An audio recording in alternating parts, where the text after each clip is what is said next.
कभी आपको बताएं, वज़ीर-ए-आज़म शहबाज शरीफ की ज़ेर सदारत वफाकी काबीना का इजलास, नए SOPs पर अमल दरामद शुरू। शुरका के मोबाइल फ़ोन और स्मार्ट आलात लाने पर पाबंदी आयद कर दी गई। और आपको बताएं कि काबीना अरकान मोबाइल फ़ोन्स और स्मार्ट वॉचेस हॉल से बाहर रखेंगे, ये हिदायत दी गई है। ज़राए ऐसा बता रहे हैं। काबीना इजलास से कबल तमाम शुरका ने अपने मोबाइल फ़ोन बाहर जमा करा दिए। वफाकी काबीना का ऑडियो लीक्स में इमरान खान की गुफ्तगू पर तशवीश का इजहार भी सामने आया है। वफाकी काबीना ने रिकॉर्डेड केस पर रेफरेंस भेजने की इजाज़त दे दी है। काबीना में रेफरेंस भेजने पर तफसीली बहस हुई।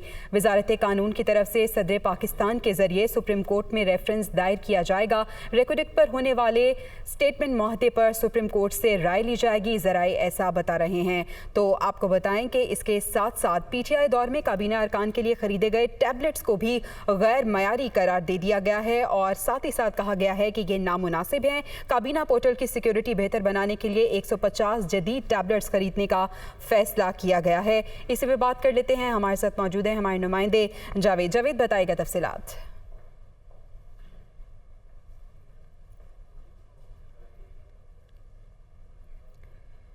जावेद हुसैन हमारे साथ मौजूद हैं। जावेद बताइएगा। जी, वफाकी काबीना ने रिकॉर्डेड केस पर रेफरेंस भेजने की इजाजत दे दी है। ज़राए ने बताया कि काबीना में रेफरेंस भेजने पर तफसीली बहस हुई और वजारत कानून की तरफ से सदर पाकिस्तान के जरिए सुप्रीम कोर्ट में रेफरेंस दायर किया जाएगा।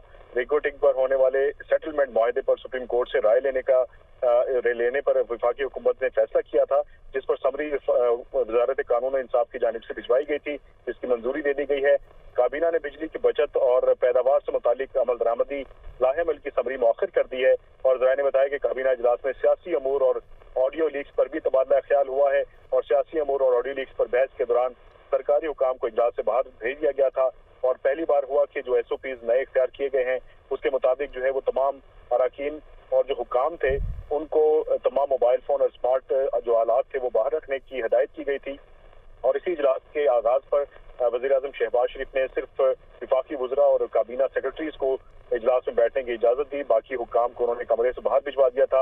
और दूसरी जानिब इसी सूरत हाल को मद्देनजर रखते हुए हुकूमत ने काबीना कार्रवाई का जो डाटा है उसकी मुमकिन ठीक है, बहुत शुक्रिया जावेद हुसैन अपडेट करने के लिए।